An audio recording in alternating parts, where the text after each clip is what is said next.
एक राजा था, उसका मंत्री भगवान का भक्त था। कोई भी बात होती तो वह यही कहता कि भगवान की बड़ी कृपा हो गई और जो हुआ वो अच्छा हुआ।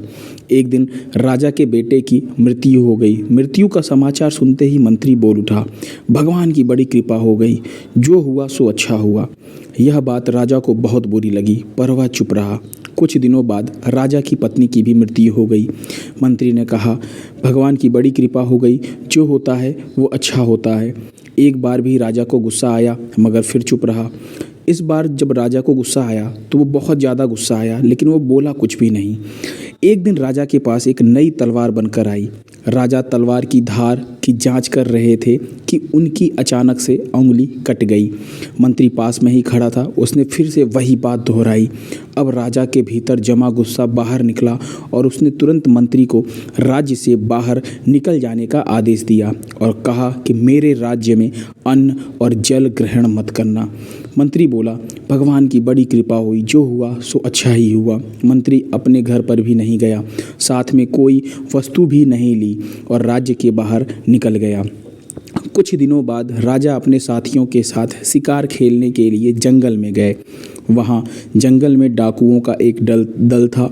उस दिन काली देवी को एक मनुष्य की बलि देनी थी। संयोग से डाकू ने राजा को देख लिया और उन्हें पकड़ कर ले गए।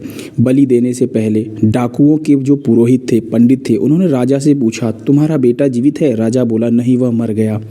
पुरोहित ने कहा कि इसका तो हृदय जला हुआ है। पुरोहित ने फिर पूछा, तुम्हारी पत्नी जीवित है? राजा बोला, नहीं, वह भी मर चुकी है। पुरोहित ने कहा कि यह तो आधे अंग का है, अर्थात अर्धांगिनी इसकी है ही नहीं, अतः यह बलि देने योग्य नहीं है, परंतु हो सकता है कि यह मरने के भय से झूठ बोल रहा हो। पुरोहित ने राजा के शरीर की जांच की तो देखा कि उसकी एक अंगुली भी कटी हुई है। पुरोहित बोला, अरे इसका तो अंग भंग है, यह तो बलि के योग्य है ही नहीं, अतः इसे छोड़ दो। इस तरह डाकुओं ने राजा को छोड़ दिया। राजा ने नगर लौटते ही अपने आदमियों को आज्ञा दी कि हमारा मंत्री जहाँ भी हो उसको तुरंत वापस लाओ, क्योंकि राजा को उसकी बात समझ में आ गई कि जो कुछ होता है वो भले के लिए होता है। उसके बाद जब मंत्री वापस आता है तो राजा उसे बोलता है कि भाई, हमने तुम्हारा त्याग किया था, उसके लिए हम माफ़ी चाहते हैं। तो मंत्री फिर बोलता है कि जो हुआ सो अच्छा हुआ।